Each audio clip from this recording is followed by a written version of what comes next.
Ce qui détermine toutes ces maladies qui sont épidémiques, c'est surtout que c'est des maladies qui apparaissent régulièrement et qui apparaissent de façon souvent inattendue. Maintenant, au fil des années, ce qu'on a pu noter par rapport à ces maladies infectieuses, donc transmises souvent par des pathogènes, des microbes pour faire simple,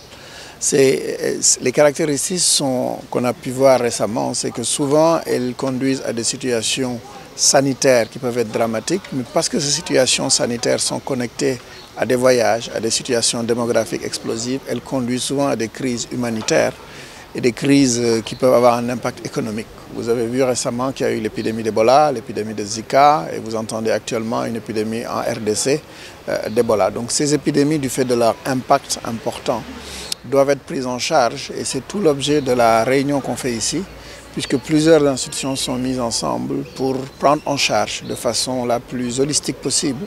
ces épidémies, en prenant des aspects extrêmement techniques comme la mise au point de vaccins, comme la mise au point d'outils de diagnostic ou de traitement, et non seulement de les développer, mais aussi d'être en mesure de pouvoir les évaluer correctement. Mais aussi tout un côté qui concerne les interactions avec les communautés, qui implique qu'on parle de socio-anthropologie et qui sont actuellement intégrés dans cette approche qui est faite dans le cadre de cette plateforme. Dernier élément qui est important, les épidémies, du fait de leur caractère régulier, inattendu, impliquent en local, on a des capacités qui puissent les prendre en charge dès leur début, voire les anticiper. Et c'est le troisième volet qui est important dans ce programme, qui est un renforcement des capacités nationales et qui est très spécifique pour ce projet financé par l'Union européenne à travers son programme EDCTP,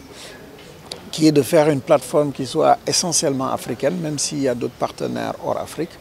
Mais la plupart des acteurs sont en Afrique et de manière à créer une structure qui permet de réagir en se basant sur les ressources locales.